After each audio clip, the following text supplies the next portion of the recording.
សំណាងផងសំណាងមកបានទឹកធ្លាហើយត្រីច្រើនសយអាមេសនសុកមកខុយរត់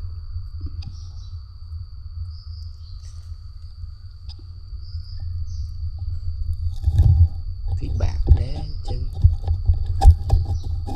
ត្រីច្រើនត្រីធំទៀត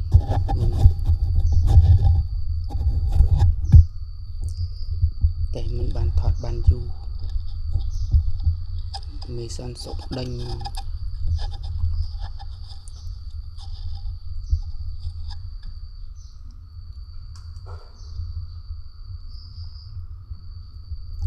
សុទ្ធតែត្រី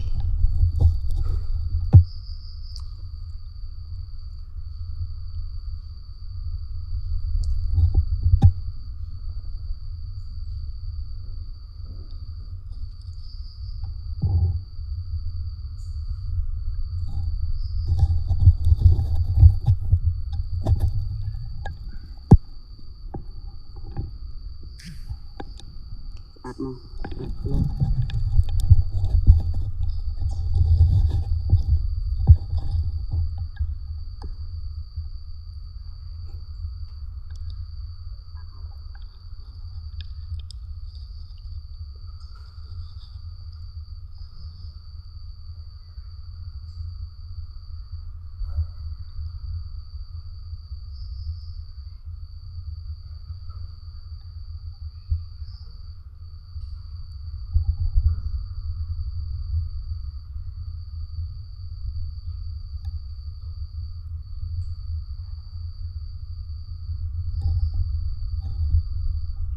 បើខាងនេះមិនបញ្ញាប់នឹងមេសនសុកនោះថតបាន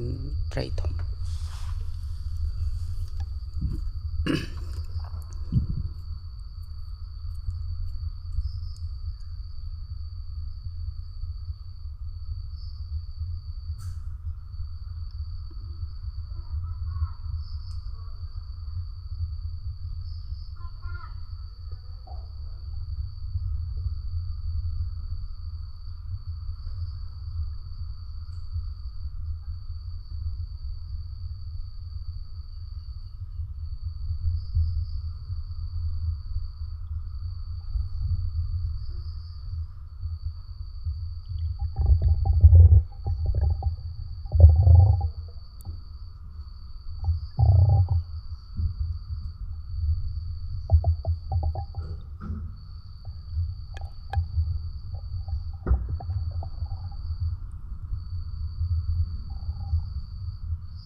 ត្រី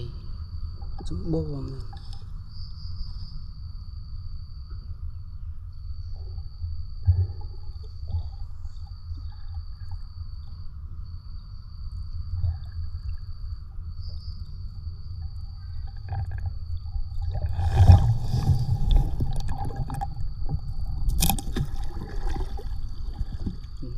ដល់កន្លែងនឹងងើបឡើងប៉ះមេសនសុកកឈរ